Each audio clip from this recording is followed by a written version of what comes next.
तो आज के हम देखने वाले हैं नंबर थ्योरी।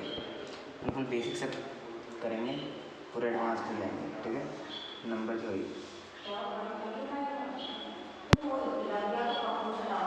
देखो बोर्ड बहुत छोटा है मगर इसमें पढ़ा बहुत सारा। तो पहले तो ये देख लो कि कैसे सेट्स होते हैं, सेट्स को रिप्रेजेंट कैसे करते हैं। थोड़ा तो यहाँ पे एक सेट है, एलिमेंट रहता है इसके अंदर, कोई भी एलिमेंट हो सकता है, कोई भी एलिमेंट हो सकता है, कोई भी। और एम्प्टी सेट को ये 5 से डोनेट करते हैं, क्या कहते हैं इसे, 5, है ना। 5 से डोनेट करते हैं एम्प्टी सेट को। और ये हमारा एक इंटीजर्स को डोनेट करता है ना। इंटीजर जैसे -1, 2, 2, 3, ये सब इंटीजर्स। ठीक है, और हमारा जो ये है, ये पॉजिटिव रियल नंबर्स को डोनेट कर देता है ना। कभी कभी पूरे रियल नंबर्स को डोनेट कर देता है। और ये जो है नेगेटिव रियल नंबर को डोनेट करता है, ये हमेशा नेगेटिव रियल नंबर्स को। ठीक है,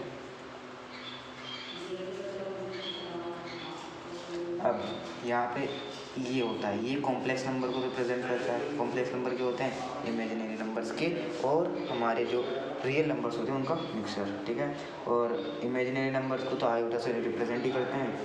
ठीक है, इसका सेट नहीं बना रखा, बस एक रिप्रेजेंटेशन है, सेट ही नहीं बना रखा। सेट नहीं है, सेट ही है। ठीक है, सेट ही है। और क्यू एक सेट होता है सारे के सारे रेशनल नंबर्स का। अब सब सेट ये सब चीज़ें तो आप उस सेट की वीडियो में देखेंगे कि यूनियन इंटरसेक्शन है ना, और ये बाई सेट है ना। तो ये सब चीज़ें आपको सेट की वीडियो में देखेंगे। अब हम दूसरी चीज़ पढ़ते हैं, क्या चीज़ कि अब देखते हैं मॉड्यूलो अर्थमेटिक। मॉड्यूलो अर्थमेटिक क्या होता है, देखो ये मॉड है, मैं बिल्कुल बेसिक समझाऊंगा। बहुत सारी बुकों में सीधा कांग्रेस से स्टार्ट कर देते हैं, बच्चों को पता नहीं रहता कांग्रेस होता है क्या है। असल में मोड उसने पढ़ा नहीं, कांग्रेस पहले स्टार्ट कर देते हैं। तो मोड बेसिकली क्या होता है, जैसे कोई भी नंबर किसी नंबर को डिवाइड कर रहा है ना, रिमाइंडर छोड़ रहा है ना।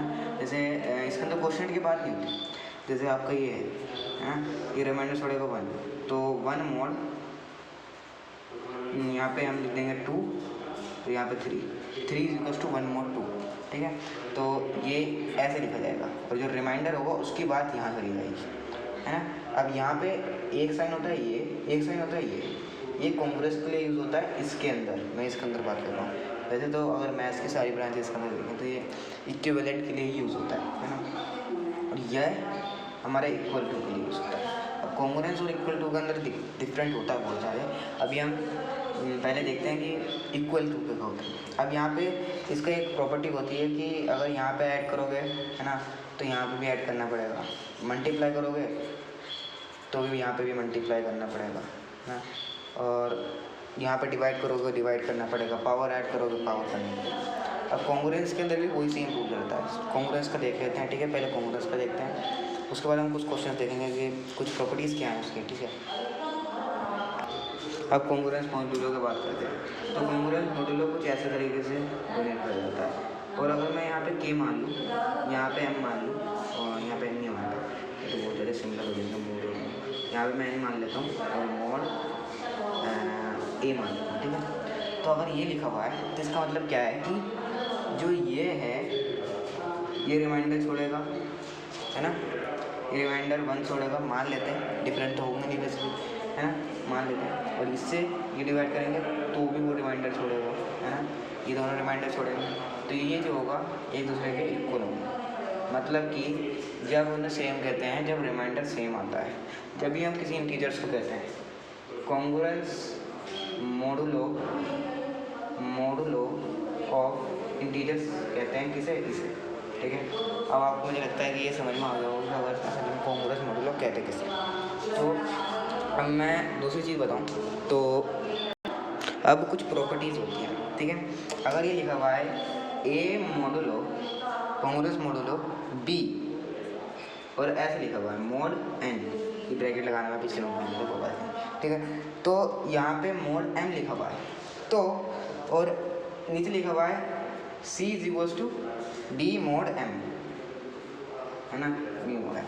अब ध्यान से देखिएगा, अगर कोई ऐसी चीज़ लिखी हुई है ना आपके साथ, अगर कोई भी ऐसी चीज़ लिखी हुई है तो A - D डिवाइड्स M, है ना। A - D divides M and A is equals to KM plus ये क्या होता है मैं अभी बताता हूँ, 1 मिनट, ठीक है। ये असल में हुआ कैसे, ये बहुत क्रूशियल बात हो जाती है ना। तो यहाँ पे अगर हम कहें ए मोड लो बी मोड एम, तो ए इज इक्वल्स टू होता है हमारा ये, है ना, ये। तो अब इसके भी करके देखते हैं ज़रा, इसको भी करके देखते हैं। तो C is equals to M2, यहाँ पे M1 रहेगा, K1 रहेगा, सॉरी K1 रहेगा, यहाँ पे K2 रहेगा, प्लस B, है ना, यहाँ गाड़ी ये, है ना। तो रिमाइंडर ऐड कर रहे हैं, तो यहाँ पे ये इसका मल्टीपल है, मतलब कि यहाँ पे M जो है ये है जो डिवाइड करेगा इन दोनों को, है ना। तो इसका मतलब जब डिवाइड करेगा तो ये फैक्टर होगा, और फैक्टर से किसी k की मल्टीप्लाई हो रही है, फैक्टर से किसी k की मल्टीप्लाई हो रही है। तो इसका मतलब यहाँ पे ये k एक मल्टीपल है, मल्टीपल, ठीक है। तो अब आप मल्टीप्लाई करके देख लो, यहाँ से ये मल्टीप्लाई करा आपने, ये आया ना आपका, तो a इज इक्वल टू ये आया, a इज इक्वल टू क्या आया, KM प्लस B, ये आया, और ये आया K2 M प्लस B। अब इन दोनों का क्रॉस मल्टीप्लाई करने के बाद आपका सीधा सवाब ये चीज़ आ जाएगी, AC इज कॉन्करेंट टू, अब आप करके देख लीजिए, यहाँ पे स्पेस नहीं होता, ठीक है। तो AB is concurrent to BD mode M, दोनों चीज़ें सेम रहेंगी, ये आपका प्रूफ, हेंस प्रूफ, ठीक है। अब नेक्स्ट चीज़ देखें, नेक्स्ट चीज़ देखते हैं, चलिए। अब नेक्स्ट चीज़ क्या है यहाँ पे, कि अगर आप ऐसे ही दे रखा है आपका कुछ, ये है ना, ये दे रखा है आपका, तो अगर आप इसकी पावर बढ़ाओगे तो इसकी पावर भी वही बढ़ जाएगी, है ना, कोई फ़र्क नहीं पड़ेगा भाई, कोई फ़र्क नहीं पड़ेगा। बस बहुत इंपॉर्टेंट प्रॉपर्टी है, बहुत इंपॉर्टेंट, बहुत मतलब सबसे ज़्यादा इसका यूज़ आता है, बहुत ही ज़्यादा, है ना। तो इसको प्रूफ कर सकता है आसानी से, है ना। इसको वैसे ही लिख के कि AK1 प्लस C, है ना, K के इक्वल है, यहाँ पे हमारे, सॉरी, तो ये ऐसे वैसे प्रूफ कर सकते हैं, प्रूफ कर सकते हैं आराम से, है ना, और उसको मल्टीप्लाई करेंगे तो ठीक है। अब दूसरी चीज़ क्या है कि अगर आपको कुछ ऐसे लिखा है, ऐसे लिखा है मोड M, तो आप इसको जब ही काट सकते हैं यहाँ से जब इन दोनों का SCF क्या है, SCF क्या है, SCF क्या है 1, ठीक है, SCF क्या है 1। तो ये दूसरी, ये हमारी तीसरी प्रॉपर्टी हो गई, हमारी तीसरी प्रॉपर्टी हो गई, सॉरी, यहाँ पे इन दोनों का SCF में C और M का SCF, C और M का SCF जब तक तो हमारा 1 नहीं आएगा जब तक नहीं होगा, ठीक है।